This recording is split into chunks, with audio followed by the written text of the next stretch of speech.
I remember when we saw Joe Rogan had Bob Lazar on, right? Yeah. Mm-hmm. For those that aren't familiar, he's this dude who, what was he, a contractor, right? Yes. And then he worked at Maison Physics facility for a brief time in '81. He said that he saw like this like machine, like there was like an object where he couldn't get his hands, like it was a force field almost, something like that. Do you think that guy was telling the truth? Well, I've done a lot of investigations into Bob. Actually, a friend of mine named Dan Benkert, right about 50 minutes north of here in PA, he did a lot of this research, and he's really good friends with John Lear and George Knapp and all those guys from the original story and stuff. And the Bob Lazar case is an interesting case, but we've done a ton of research on it, and we look at the actionable intelligence and the science and stuff. And what we call element 115 in sort of our jargon is what's called unobtainium.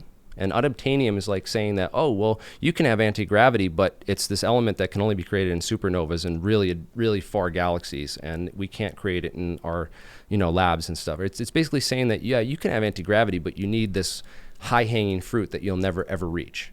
Is kind of the idea with that element 115 story. That's what he was saying. Like there's a lot of controversy with that story. They said that he predicted element 115. It's not that hard to predict higher elements in the periodic table. It's literally arithmetic. You're literally just adding protons. It's anyone who can add. So I heard that there's I was just reading. Sorry, I want to go back on Bob Lazar, but Bob Lazar, we'd like to invite Bob actually to APEC, because I've never seen Bob give an interview with any scientist. He's never given interviews with physicists. It always seems like the interviews he does gives are controlled, and all the questions are pre-screened and stuff. No way Joe pre-screened any of that stuff. No. That's too much. That's not the kind of for a person 2-hour-long conversation. Yeah, no way. I had a lot of people saying that, he's involved with a deal with Netflix and that he's getting paid to promote this because let's face it, after Bob Lazar was on Joe Rogan, his film on Netflix got like 1 million hits. Sure, but I know Joe. There's no way Joe was like, here's a list of they gave him a list of questions. Nah, he wouldn't do that. I mean, even the best actor wouldn't remember 2 hours of script. But let me just He's point out. He's been saying it for 30 years. No, for sure. But Joe could ask whatever he wants. But Joe, he doesn't know what to ask. He only got into the case recently. But that's just a safe interview for Bob then, right? You know what I mean? They put Bob in a situation where they know that Joe, as a layman, is going to ask only safe questions based on what he's seen on the TV. It's really curious that he got an opportunity right after he came out in the early 90s to present before Stanford University to a team of physicists, and he turned that down. He also initially said that there was an alien. Remember that? His initial story was that he saw an alien, and later said it must have been a puppet. And I'm like, why say that anyway? Did they really do that? I don't know if I believe it. I feel like they wanted to feed this guy disinformation. They had him working on high-tech drones that they had recovered from Tesla tech or that they'd been working on since they raided Tesla's office. And they invited these scientists in. They were like, just in case they go rogue, we're going to feed them a bunch of crap so that they look like idiots. We're going to tell them it came from Zeta Reticuli, that there's a new element that you can't find, and that there's aliens involved. Well, there's lots of theories, Well, like I was just saying, the joke from The Men Who Stare at Goats, where it's like the Russians think we did it because the French started a rumor, and then we denied it, but they think we're lying. It's like, with Bob Lazar, he tells this story. For those not familiar with this story, there's a documentary about it. Many of you are probably familiar. It's on Joe Rogan, and he talked about how he saw all of this tech, this crazy technology, anti-grav, saw aliens, and then later said, well, is that maybe a puppet or something? But many people speculate, what if it was a Potemkin research base? That the idea was bring in this contractor, bring in a bunch of them, show them very ridiculous magic tricks, tell them it's real so they believe it, and then wait for one of them to leak it. That way, our enemies at the time, Russia, the Soviet Union, would hear the U.S. has crazy weapons. Better not attack them because they got anti-grav and they're working with the aliens. Do you know the Russians, after Bob Lazar came out, they spent about $1 billion looking into element 115 and trying to create super heavy elements. The Russians did. The Russians created element 115. It's called Moscovium because it was discovered in Moscow. What can it do? Can it make you levitate? It has about a 32-second half-life, and it decays, and it doesn't. There's no stable isotope like Bob claimed yet found. If there is one tomorrow, then But right now we don't. have that. Well, the U.S. government has a long history of playing psychological tricks and just think about this. on their scientists that work with them. So the real secrets they wouldn't allow to leak out. Okay. Well, depends. I mean, we can't make definitive statements like that because again, anything's possible, right? Yeah, or they leak it, or they bury it 30 years later. It would be buried. Well, I'm just saying disinformation is something that the U.S. government uses many times, and they steer scientists, tell them they're working on one thing when they're working on another That was thing. the Manhattan Project. Exactly. That's exactly and, what it was. And it could be that Bob Lazar was told certain things that weren't true. But his story was that he was a part of a team trying to reverse engineer this alien technology that was given to them. Right. And he if worked one for- scientist doesn't do it, another scientist is going to try, and they keep swapping him in and out. That's the story. Just for He was working on like 8 different context. craft. I think he Yeah. said he saw 8 different shapes of craft. Right. There's a lot of there's a big long story. There's a lot of details involved and stuff. And like I said, we go after actionable intelligence. The research I did into S4, I found that there's no evidence of a base at Papoose Lake. We have the satellite photos of the facility. There's never been touched.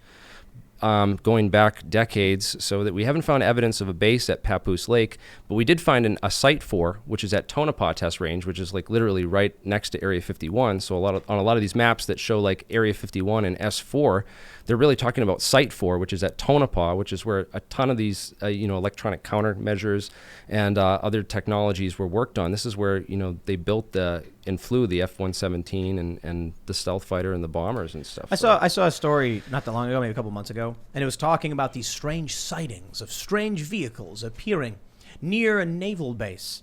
And the funny thing was, it was like, these soldiers are saying they see it, and they're reporting when they're doing these training missions, they see these strange craft, and now they're publishing it, and everyone's like, this is it, there's aliens. And then they casually mention in all these articles that only, 70 miles away is an advanced naval research base. And I'm like, so what they're seeing, they're just seeing aircraft made by themselves. Is it? And they're not high enough security clearance to know what it is, so they record it. And then why is it that so many higher ups would dismiss the stories initially? Because the stories apparently was that they were finally now going to take these claims seriously in case it was a security threat. Well, listen, if you're a higher up and then you hear a story where it's like, I saw a crazy vehicle, and you're thinking to yourself, yeah, the research base is 50 miles away, they're flying something around. You wouldn't care. You'd ignore it. That could be a weakness for us because it really could be an external threat. So maybe it's good they're actually looking into it, but it also could be just completely redundant. Oh, yeah, we better investigate ourselves for the project we're working on. Is it possible that there are craft that are so lightweight and that are being moved around like by a laser or by a magnet or something? All right, so there's lots of different technologies. There's a guy from NASA, Lightcraft International. He started a company. His name is Leak Mirabu. It's Leikmyrabo. And he was working on exactly what you're talking about, microwave-propelled craft, where they actually fire, it was called Project Skyvault, and they fire microwaves at beam craft and light craft. And they're able to, and they developed this into a technology where they can actually, blast these and ionize the air surfaces flowing across wings of aircraft, so they can literally move the aircraft and take control of the aircraft by warping the air currents around the aircraft themselves, so they can take control of there's a whole patent we have on it, taking control of an enemy aircraft using this microwave lasers to ionize the gas of the air going across their wings to disrupt its flight. And then also there's what are called phase conjugate mirrors, which are really strange optical property, and they have radar absorbent paint made out of these kinds of materials. In fact, the paint that they used on the stealth fighters was actually a metamaterial made of barium titanate, and they actually mixed it in the paint so that it was radar absorbent. And so would that not appear on radar? I thought the goal of stealth was that it looked like a bird. Right, it's that cross-sectional. They basically, the goal is they took that formula for the cross-sectional radar area of a object, and they figured out how to minimize the parts of it in that equation to make things disappear. And one of the things that they found was that the flat areas, and also the V2 was built actually by these two German scientists or aviation guys that were working on it.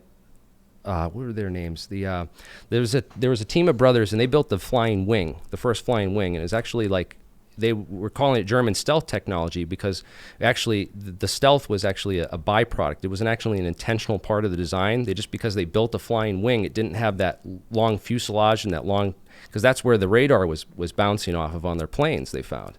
So they did a lot of research into radar and radar signal returns. And that's a lot of the research that was actually done out at Area 51.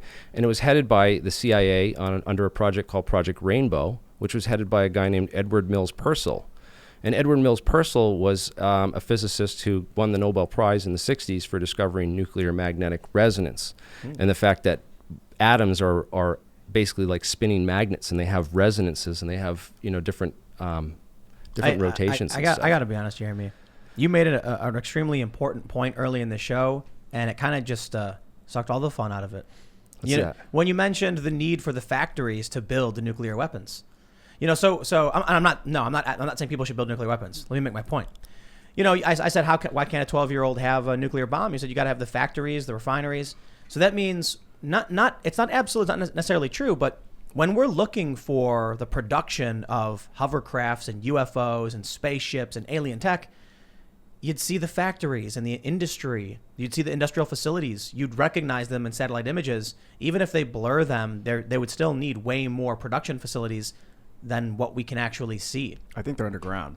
I mean, maybe, but then it's also the idea is that the U.S. has how many factories built underground to produce this stuff, and we don't see stuff going in or out? Like, wouldn't we even see where they were underground? They'd have to bring stuff down there, right? I mean, we have a massive, trillion-dollar military-industrial complex, budget that, of course, spends money absolutely recklessly, and there's trillions of dollars that's missing. Who knows? I mean, I think it's in the realm of possibility. Thanks for checking out this clip from the Timcast IRL podcast. We do the show live Monday through Friday at 8 p.m., so come back to check us out when we go live. Don't forget to subscribe, hit the like button, hit the notification bell, and we are also available on all podcast platforms for free if you want to listen to us there. Thanks for hanging out, and we will see you all next time.